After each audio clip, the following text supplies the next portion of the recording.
WCBI News at 10 starts now.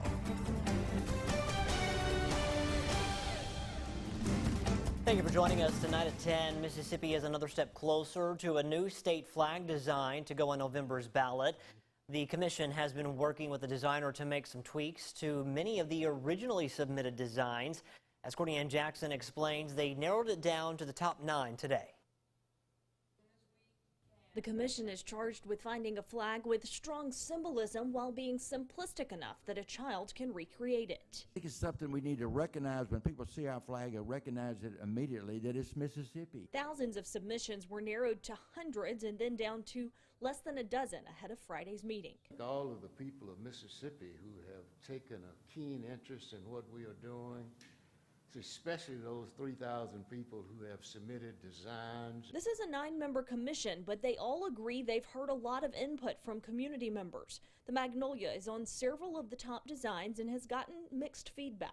The Magnolia makes me think of Mississippi and hospitality. I've had the same comment that Katie did. I've had a lot of people that like it and a lot that don't. But some specific concerns about the Magnolia flower relating to it as perceived as possibly a symbol of the Old South. One member wanted to ensure another element was incorporated. What is our state name for? The river. While the Mississippi Band of Choctaw Indians Tribal Chief Cyrus Ben requested that some stars be tweaked to contain more symbolism. You see that in our clothing, our beadwork, and also basketry design. You see the diamond designs. And the eastern diamondback rattlesnake is also a respected animal that also protected the crops in the fields. So that's where you see that diamond design incorporated with. You, the public, won't get to cast a binding vote till November, but a non-binding poll, including the top 9, will be posted to the Department of Archives and History website. The commission will select the final 5 next Tuesday, and those 5 will be made into flags. Their final decision will be made by September 2nd.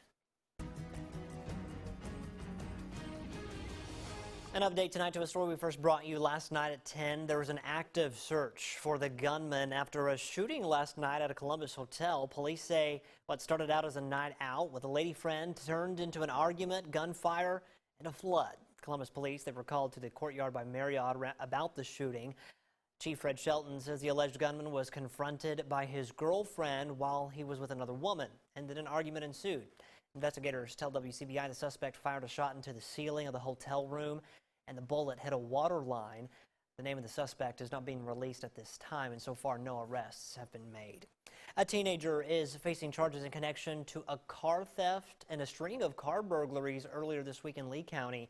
Investigators arrested 18-year-old Kason Mitchell after the Tuesday morning break-ins. These burglaries, they happened in several subdivisions in Mooreville. A car was stolen in Saltillo. Investigators traced the crimes back to Mitchell through surveillance video. Mitchell is charged with 1 count of felony taking of a motor vehicle and 6 counts of auto burglary. The Sheriff's Department is looking for other suspects in the case. We had some nice sunsets spotted across the region this evening. Look at this view from Louisville in the pasture. Some of those clouds at the right time with the setting sun. Also here in West Alabama, too, a little burst of color there. We'll take it. Now, we still have some isolated downpours out there west of Okolona, southwest of Pontotoc, and right there northeast of Bruce. Pretty good rain in some spots. It's not going to last too long. This stuff is lingering a little bit longer tonight versus the last couple of nights. But in general, the rain will be on the way out here as we go throughout the near term over the next couple of hours, and pretty quiet later on tonight, down to around 70. And for your Saturday, how about this? Lower 90s in many spots will become partly cloudy. Can't rule out an isolated shower or storm. Most spots stay dry here. I'm back with that 7-day forecast in just a little bit. There will be fewer people in the stands on Friday nights. Governor Tate Reeves passed an order today that limits how many people can be in the stands at football games and other extracurricular activities in the state. His latest executive order will limit crowd sizes for all K through 12 sporting events across the state. This is being done in an effort to slow the spread of COVID-19. Under this new guideline, 2 people for each player will be allowed to games, band, concert, whatever activity your child is a part of in school. Again, they're only allowed to have 2 people to occupy space in the venue. Governor Reeves says extracurriculars are a vital part of students, and they want to keep them in place just in a safe way. The only way we can expand the number of 2 per participant is if the numbers in the community spread continue to decline at a rate similar to what we've seen for the last 3 weeks. We need to take that number, which was up near 10,000 over a 7-day period. We need to drive it down to the 2,500 to 3,000 level, which would basically be another cut in half from where we are today. Indoor events will require masks, and masks must be worn at outside events unless you're sitting down with your party. This order is in effect until August 31st, unless it's extended. The governor's recent statewide mask mandate was also extended until August 31st. The governor's executive order comes as the total number of coronavirus cases in Mississippi reaches over 70,000. Today, the Mississippi State Department of Health reporting 944 new COVID-19 cases and 32 deaths. 11 deaths are from death certificates from July. This is the 3rd day this week that the numbers have been below 1,000. So far, 70,930 Mississippians have reportedly been diagnosed with COVID-19.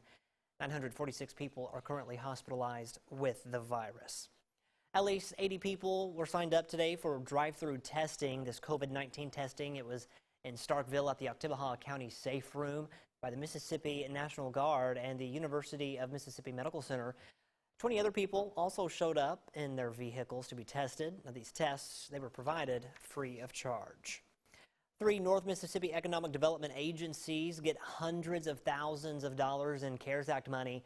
The Golden Triangle, North, Central, and Northeast Planning and Development Districts will each get $400,000. In total, 8 agencies in the state will receive the federal money. Money will also help boost programs to help communities and businesses during the COVID-19 pandemic. All right, we're going to... Never mind, it's a one-shot. Sorry, Keith. We're breaking things up here tonight. What's up with this? Okay, Scott, your backyard pool. Here we go. We got a nice pool forecast for tomorrow. Partly cloudy, maybe a stray storm, but more dryness than anything else. Your 70 forecast is next. Stay with us. Your WCBI First Alert Accuweather Forecast with Chief Meteorologist Keith Gibson.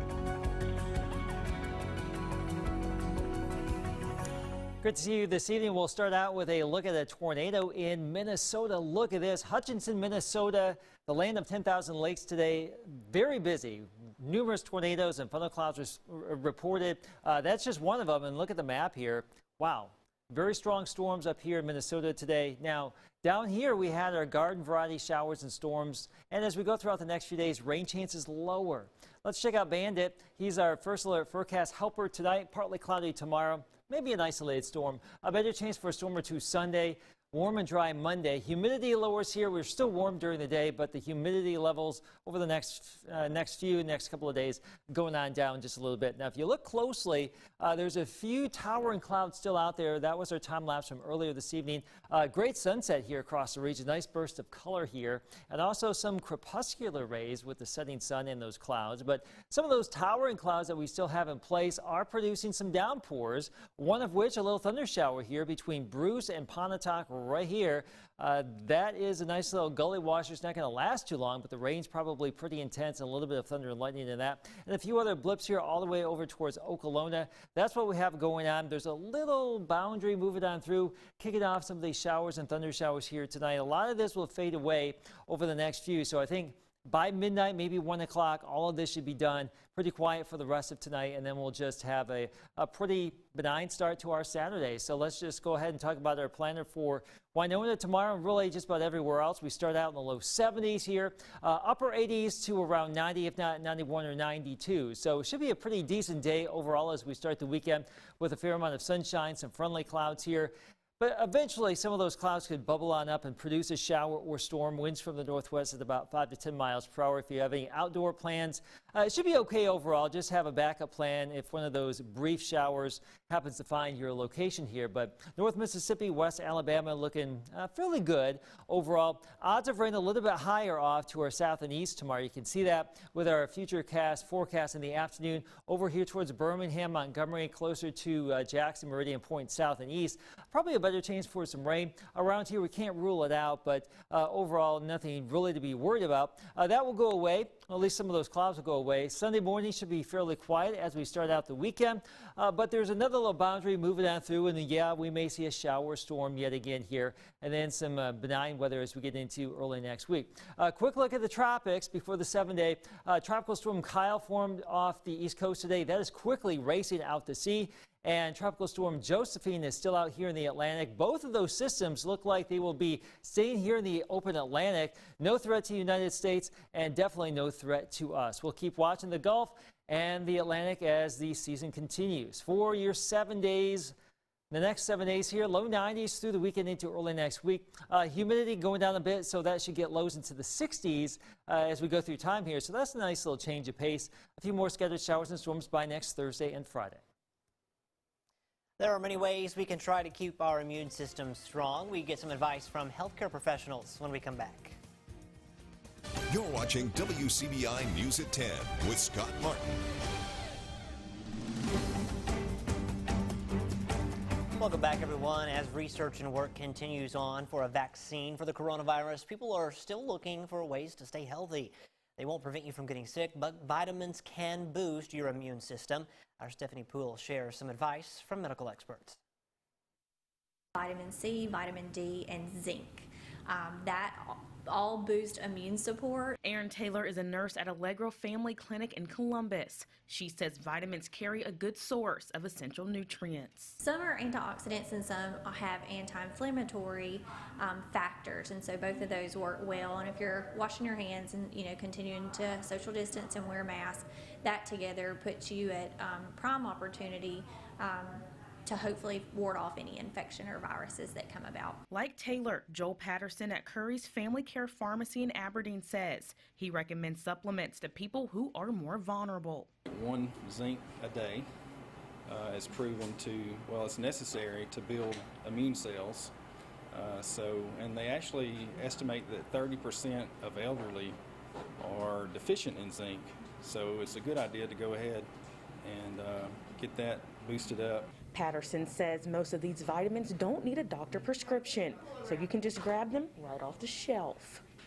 There has been some market shortages on some of these vitamins since it's come out that some help with these situations. But you can definitely acquire zinc, you can definitely acquire vitamin C, vitamin D. You don't have to go to the doctor to get them. And if your immune system is where it needs to be, then the chances of you contracting COVID are lower than normal. That was our Stephanie Poole reporting. Medical experts say that if you've been infected with COVID-19, to consult with your doctor on what vitamins that you should take with your medication. Only 7 stops remain on the high school football tour. Catch one of the final previews with Lafayette next in sports. WCBI Sports with Courtney Robb. The high school football tour continues with a look at the Lafayette Commodores. The Doors look to continue their brand of smash mouth football in 2020. Lafayette is stop number 54 on the high school football tour. WCBI Sports 2020 High School Football Tour is brought to you by Itawamba Community College, Cannon Ford of Starkville, Monroe County Farm Bureau, Max South Broadband, and the Bank of Vernon. The Lafayette Commodores enter 2020 looking to finally pluck the thorn that's been in their side, that thorn being West Point. For the last 2 years, the Commodores' season has come to an end by the hands of the Green Wave in some tough-fought playoff battles, including last season's 21-14 defeat. Fast forward to now, Lafayette is hungry to hit the field and get over the hump. It comes down to a play one way or the other, and for the last 2 years, that other team has made that play. So we don't talk about it a lot, to be honest with you. Our team, I think, is pretty level-headed when it comes to that. But everybody wants to get to that next round, and we feel like, and more importantly, they feel like this is the team to do it. So we're excited about it for sure. Been preparing for that one round that we just can't seem to get past, that one team, and working hard. It's just a matter of, actually going out and doing it, getting, having it in our head that, we can do it. Working to make that goal happen this season will be a new crop of faces as Lafayette loses a lot of experience from last year's team, including last season's quarterback and leading rusher Randy Anderson, who accounted for over 2,000 all-purpose yards. Head coach Michael Fair is confident that this team can meet the challenge. To say we're going to look different is going to be an understatement, but I'm going to tell you this, I think we're as skilled as we've been since I've been here. We've got some speed on that side of the ball that we're excited about.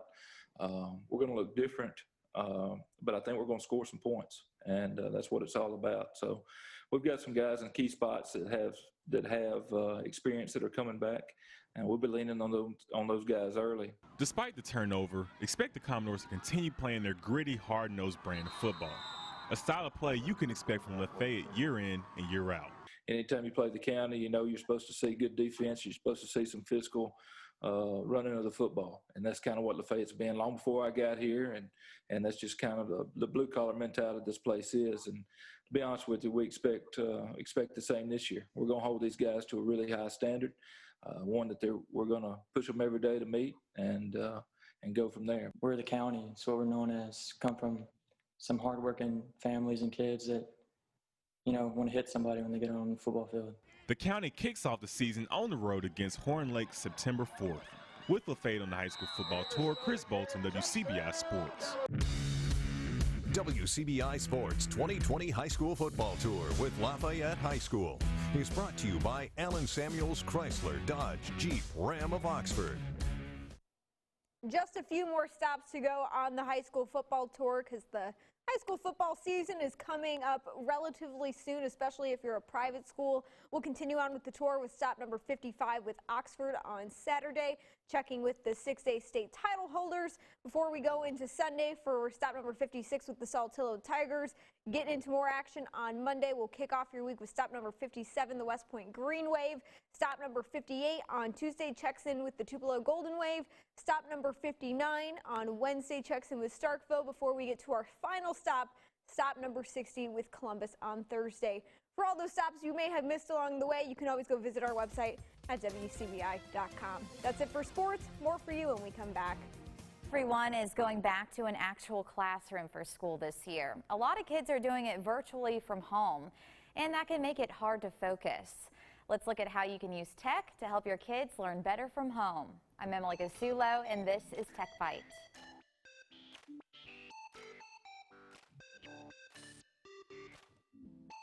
Kids not only need the right tech tools to learn, but they also need the right environment to be successful. Best Buy's Nathan Roach says there needs to be a good balance between what kids have to do for school and what they'd like to do for fun. Making sure that you're not spending too much time on the games and you're spending an appropriate amount of time on the schoolwork. Students should also have a specific space at home where they can get their work done. The fewer distractions, the better. Critical that kids have a clean, organized environment that really is free of interruptions. You know, if kids are able to slow down and really focus on their schoolwork, it's proven that they're going to do better, and providing them with that space helps a ton. Having good Wi-Fi is, of course, very important when doing most of their schoolwork online. Without it, it's tough to get it all done. You know, a lot of kids are doing Zoom calls, they're using Microsoft Office, other programs, so really making sure that you have a good quality Wi-Fi, which starts with the router, making sure that your router's not outdated, it's got plenty of power to do the things that you need to do.